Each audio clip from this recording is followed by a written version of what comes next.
नमस्कार दोस्तों, स्वागत है आपका आपके अपने YouTube channel exam Guru tips and tricks में। क्या बात है भाई, आप लोग डीमोटिवेट हो रहे हो या फिर डाउन हो रहे हो, ये क्या बात है? मैंने बोला था कि भाई एनटीपीसी ग्रुप डी, सीबीटी 2 या ग्रुप डी दोनों परीक्षाओं के लिए बहुत ही इंपॉर्टेंट ये टॉपिक है जो मैं चैप्टर वाइज करा रहा हूँ आपको। अभी देखो चैप्टर नंबर 4 हम आ गए हैं। चैप्टर का नाम है टीसू यानी कि ऊतक। लगभग 70 प्रश्न है, सबको हम इस वीडियो में करेंगे, ठीक है। चैप्टर वाइज ही पूरे 19 चैप्टर दिए गए हैं बायोलॉजी में, 19 चैप्टर 19 वीडियो में करेंगे। तो आप डाउन क्यों हो रहे हो? हर वीडियो को देखो, प्रत्येक वीडियो इंपॉर्टेंट है। अब तो प्लेलिस्ट भी मैंने बना दी है, ठीक है। और अभी पहली बार देख रहे हो तो तीनों चैप्टर के प्रीवियस ईयर देख रहे हो, डेली आपको वीडियो मिल रही है, ठीक। तो चलो चैनल को सब्सक्राइब करो, नए हो तो टेलीग्राम ग्रुप जरूर ज्वाइन करना। चलिए शुरू करें। आज हम टीसू करेंगे यानी कि ऊतक। बहुत इंपॉर्टेंट टॉपिक है बायोलॉजी का, यहाँ से प्रश्न बहुत सारे बनते हैं। तो टीसू का पहला क्वेश्चन आपके सामने स्क्रीन पर रहा। कोलेनकाइमा ऊतक की कोशिकाएं कौन से कोनों पर मोटी हो जाती हैं? कोलेनकाइमा ऊतक की कोशिकाएं, पहला क्वेश्चन है। ये क्वेश्चन 2018 ग्रुप डी में आया हुआ है, ठीक है। तो कोलेनकाइमा ऊतक की कोशिकाएं कौन से कोनों पर मोटी हो जाती हैं? तो याद रखिएगा, सेलुलोज और पैक्टिन से कोनों पर मोटी हो जाती हैं। किसकी? कोलेनकाइमा ऊतक की कोशिकाएं। और ऊतक को ही इंग्लिश में टीसू बोलते हैं, ठीक। क्वेश्चन नंबर 2 की बात करें, किस ऊतक में कोशिकाएं जीवित, लंबी और कोनों पर अनियमित रूप से मोटी होती हैं? ये क्वेश्चन 2018 में RRB group D shift 1, shift 2 और शिफ्ट 3 में आया हुआ था, 31 तारीख में और एक 7 तारीख में, 2 बार। यानी कि किस ऊतक में कोशिकाएं जीवित, लंबी और कोनों पर अनियमित रूप से मोटी होती हैं? तो इसका आंसर होगा कोलेनकाइमा। किसमें? कोलेनकाइमा, यानी कि option number C. Question number 3 की बात करें, ऊतक एकमात्र पादप है, ऊतक एकमात्र पादप है, टीसू एकमात्र प्लांट है, प्लांट ऊतक है। कौन सा ऊतक एकमात्र पादप ऊतक है जो कोशिका विभाजन द्वारा नई कोशिकाओं का उत्पादन करता है? तो ये याद रखिएगा, मेरिस्टेमेटिक टिश्यू होता है, जिसे हम हिंदी में विभज्योतक ऊतक बोलते हैं, ठीक। ये कोशिका विभाजन द्वारा नई कोशिकाओं का उत्पादन करता है, option number C. Question number 4 की बात करें, सीव ट्यूब और सह कोशिकाएं मुख्य रूप से किसके संचरण के लिए उत्तरदायी होती हैं? तो ये पौधों में भोजन के लिए उत्तरदायी होती हैं, सीव ट्यूब और सह कोशिकाएं, ठीक।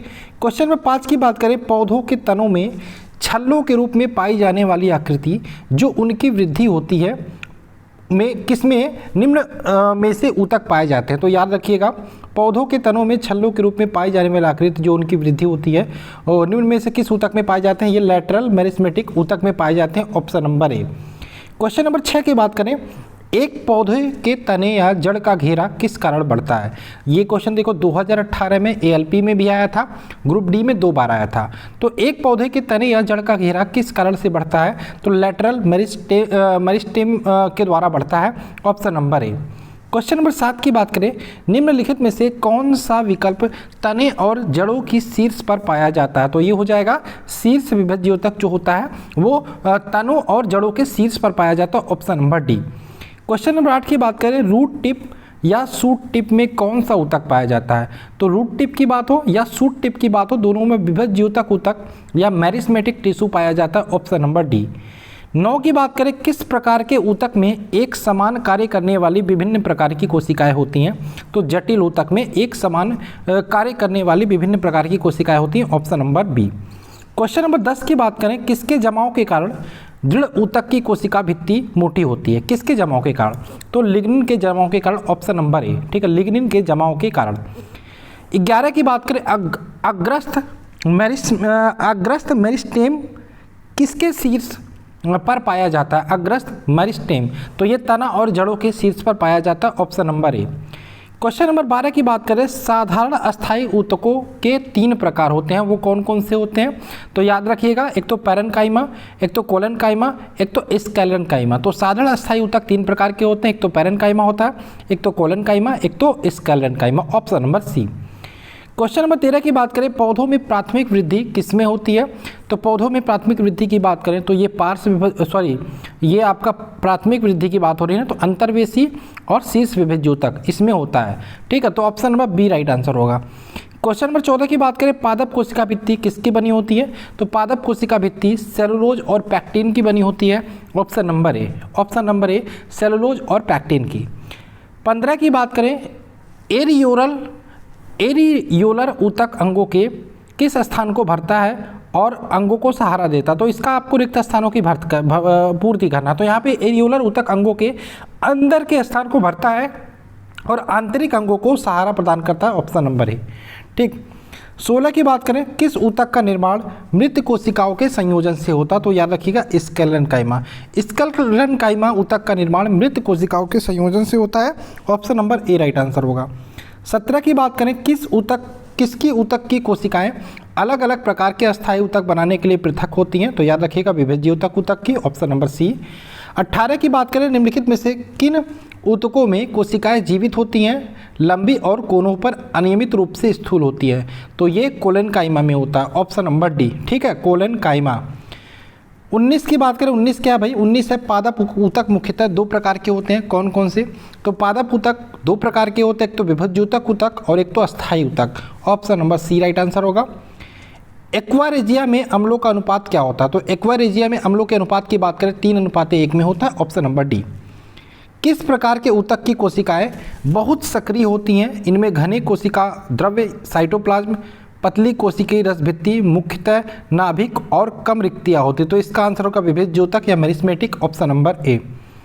22 की बात करें, पौधों में लचीलापन किस ऊतक के कारण होता है, तो पौधों में लचीलापन की बात करें ये कोलेनकाइमा ऊतक के कारण होता है, ऑप्शन नंबर सी। पौधों में फ्लोएम का कार्य क्या होता है, तो फ्लोएम का कार्य होता है खाद्यों का प्रवाह करना, ऑप्शन नंबर ए। 24 की बात करें, निम्नलिखित में से किस पौधों के ऊतक कोशिका विभाजन में सक्षम होते हैं, तो विभज्योतक ऊतक पौधों में कोशिका विभाजन में सक्षम होते हैं, ऑप्शन नंबर सी। 25 की बात करें, किस कोशिकाओं में इनमें से कोशिकाओं का ढीला पैक किया जाता है, किसमें कोशिकाओं को ढीला पैक किया जाता है ताकि बड़े अंतःक्रियात्मक रिक्त स्थान मिल सके, तो मृदूतक में, option number A right answer होगा। किसकी कोशिकाएं मृत होती हैं, तो याद रखिएगा दृढ़ ऊतक की कोशिकाएं मृत होती हैं, ऑप्शन नंबर बी। इनमें से किसमें पतली कोशिका भित्ति के साथ अपेक्षाकृत गैर विशिष्ट कोशिकाएं होती हैं, तो parenchyma, option number A right answer हो जाएगा। ज़्यादातर इसमें जो क्वेश्चन आए हैं रिक्त स्थानों की पूर्ति के आए हैं। ठीक है, इनमें से कौन सा ऊतक युग्म संवहनी मंडल का गठन करता है, तो याद रखिएगा आपका जाइलम और phloem, option number B right answer होगा। 29 की बात करें, विभिन्न प्रकार के अस्थायी ऊतकों के निर्माण के लिए कौन सा ऊतक कोशिकाओं को अलग किया जाता है, किस ऊतक के द्वारा कोशिकाओं को अलग किया जाता है, याद रखिएगा मेरिस्मेटिक, ऑप्शन नंबर डी। इसी को बोलते हैं विभज्योतक ऊतक, नाम से ही स्पष्ट हो जाता है। रेगिस्तानी पौधों की बाह्यतम त्वचा एपिडर्मिस में एक मोटी मोम की परत होती है, उसे क्या बोलते हैं, इसे बोलते हैं क्यूटीन, क्या बोलते हैं क्यूटीन, ऑप्शन नंबर बी। 31 की बात करें, ऊतक विज्ञान में किसका अध्ययन करते हैं, टिश्यू, ऊतक विज्ञान में किसका अध्ययन करते हैं भाई, ऊतक विज्ञान में ऊतकों का अध्ययन करेंगे, सीधी बात, ऑप्शन नंबर ए। अधिक अंतर कोशिकीय प्रसार के लिए कौन सी कोशिकाएं विरल रूप में संचरित होती हैं, तो याद रखिएगा ये हो जाएगा पैरेन्काइमा, ऑप्शन नंबर डी। 33 की बात करें, वनस्पति ऊतक का परिपक्वता जीवित प्रोटोप्लाज्म धारण नहीं करता, क्या आंसर होगा, इसमें भी आपको रिक्त स्थान की पूर्ति करना है। ठीक है, तो वनस्पति ऊतक का क्या होगा, परिपक्वता पर जीवित प्रोटोप्लाज्म धारण नहीं करता, तो दृढ़ ऊतक, तो वनस्पति ऊतक का दृढ़ ऊतक परिपक्वता पर जीवित प्रोटोप्लाज्म धारण नहीं करता, ऑप्शन नंबर सी। यहाँ पे कौन सा एक जटिल अस्थायी ऊतक है, तो फ्लोएम एक प्रकार का जटिल अस्थायी ऊतक है, ऑप्शन नंबर ए। 35 की बात करें, ऊतक है एक, क्या है ऊतक, ऊतक एक प्रकार का समान कोशिकाओं का समूह होता है, ऑप्शन नंबर सी। 36 की बात करें, नारियल की छाल का निर्माण किस ऊतक द्वारा होता है, तो याद रखिएगा नारियल की छाल का निर्माण होता है स्क्लेरेन्काइमा द्वारा, ऑप्शन नंबर डी। स्क्लेरेन्काइमा द्वारा नारियल की छाल का निर्माण होता है। 37 की बात करें, किसमें वृक्षों में सामग्री के परिवहन ऊतकों को कहा जाता है, तो याद रखिएगा संवहनी ऊतक वृक्षों में सामग्री के परिवहन ऊतक को कहा जाता है, option number B right answer होगा। अंतर्वेशी विभज्योतक पाए जाते हैं, कहाँ पे पाए जाते हैं, तो पत्तियों के तल में पाए जाते हैं अंतर्वेशी विभज्योतक ऊतक। 39 की बात करें, निम्न में से कौन जाइलम का एक प्रकार है, तो कौन जाइलम का एक प्रकार है, सीव ट्यूब, सीव ट्यूब की बात करें ये जाइलम का एक प्रकार है, ऑप्शन नंबर बी। 40 की बात करें, एक वृक्ष की बाहरी संरक्षी परत कैसी होती है, तो ये वल्कल होती है, option number C right answer होगा। 41 की बात करें, ऊतक ग्रंथियों का निर्माण करते हैं, कौन करते हैं भाई, वाहिका, option number B right answer होगा। निम्नलिखित में से कौन सा पौधों की बाह्य त्वचा का कार्य नहीं है, तो याद रखिएगा प्रकाश संश्लेषण करना पौधों की बाह्य त्वचा का कार्य नहीं है, ऑप्शन नंबर डी। 43 की बात करें, निम्नलिखित में से संयोजी ऊतक नहीं है, कौन सा, तंत्रिका कोशिका एक प्रकार की संयोजी ऊतक नहीं है, बाकी सब कनेक्टिंग टिश्यू यानी कि संयोजी ऊतक है, option number A right answer होगा। कौन सा अस्थायी ऊतक एक पौधों को कठोर और मजबूत बनाता है? तो इसका आंसर हो जाएगा स्क्लेरेन्काइमा, ऑप्शन नंबर बी। देखो सारे क्वेश्चन आरआरबी में पूछे गए हैं, ठीक है। रक्त क्या होता है? तो रक्त एक तरल संयोजी ऊतक होता है, ऑप्शन नंबर सी। निम्न में कौन सा सरल अस्थायी ऊतक नहीं है? ठीक है, तो आप देख सकते हैं यहाँ पे जीवितक, जाइलम, कोलेनकाइमा, स्क्लेरेन्काइमा। तो जाइलम एक सरल संयोजी ऊतक नहीं है, option number B right answer होगा, ठीक। चलो, स्ट्रैटिफाइड स्क्वैमस एपिथेलियम किस में मौजूद होता है? तो ये त्वचा में मौजूद होता है, ऑप्शन नंबर डी। जंतु कोशिकाओं में वृक्क को यांत्रिक समर्थन प्रदान करने के लिए एपिथेलियम इसकी आंतरिक परत निर्मित करता है, किसकी? आयत फल की, यानी कि क्यूबाइल्ड बोलते हैं इसको। दृढ़ ऊतक किसका बना होता है? तो दृढ़ ऊतक निर्जीव कोशिका का बना होता है, याद रखिएगा, ऑप्शन नंबर बी। हमारे शरीर में कई अंग हैं, निम्नलिखित में से कौन सा अंग सबसे बड़ा होता है? तो त्वचा, ऑप्शन नंबर सी, स्किन। पेशीय ऊतक कितने प्रकार के होते हैं? याद रखिएगा, पेशीय ऊतक की बात करें 3 प्रकार के होते हैं, option number C right answer होगा। ऊतक क्या होता है? तो ऊतक की बात करें वे कोशिकाएं जो मूल रूप से दिखने में और कार्य करने में समान होती हैं, ऊतक या टिश्यू कहलाते हैं, option number D right answer होगा। हिस्टामिन सावक कोशिकाएं किस में पाई जाती हैं? तो हिस्टामिन सावक कोशिकाओं की बात करें संयोजी ऊतक में, कनेक्टिंग टिश्यू में पाई जाती हैं, option number A right answer होगा। त्वचा के नीचे और आंतरिक अंगों के बीच कौन सा ऊतक होता है? तो वसा ऊतक होता है। त्वचा के नीचे और आंतरिक अंगों के बीच वसा ऊतक पाया जाता है, ऑप्शन नंबर बी, ठीक। मानव शरीर के त्वचा का सबसे बाह्यतम परत क्या कहलाता है? तो इसे बोलते हैं एपिडर्मिस। क्या? Epidermis, option number C. चौवन की बात करें उन कोशिकाओं के समूह को जिनकी उत्पत्ति और संरचना समान होती है, जो एक विशेष कार्य करने के लिए विशेषज्ञता प्राप्त होते हैं, उन्हें क्या बोलते हैं? तो उन्हें बोलते हैं आपका ऊतक, यानी कि टिश्यू। 55 की बात करें स्क्वैमस एपिथेलियम ऊतक फेफड़ों के अलवेली और जानवरों के अन्य हिस्सों में पाया जाता है, जहां किसके संकुचन और विश्राम होता है? तो ये अस्थायी, जहां पे अस्थायी रूप से संकुचन और विश्राम होता है। किस प्रकार की कोशिका से त्वचा बनी होती है? तो त्वचा की बात करें ये अर्धचर्म कोशिका की बनी होती है, ऑप्शन नंबर ए। 57 की बात करें मुंह की परत किससे बनी होती है? तो मुंह की परत की बात करें पपड़ीदार उपकला से बनी होती है, ऑप्शन नंबर सी। 58 की बात करें ऊतक के प्रकार कि उस ऊतक किस प्रकार की ग्रंथियां बनाते हैं? तो ऊतक एपिथेलियम प्रकार की ग्रंथियां बनाते हैं, ऑप्शन नंबर बी। निम्नलिखित में से कौन सा एक संयोजी ऊतक है? तो आपका हड्डी एक संयोजी ऊतक है, ऑप्शन नंबर सी। अवकाश ऊतक के बीच एक पूरक ऊतक फिलर टिश्यू का काम करता है, कौन सा? त्वचा और मांसपेशियां, option number A right answer होगा। इनमें से कौन सा ऊतक में मैट्रिक्स होते हैं और कोशिकाएं मैट्रिक्स में सन्निहित होती है? तो संयोजी ऊतक में, option number A right answer होगा।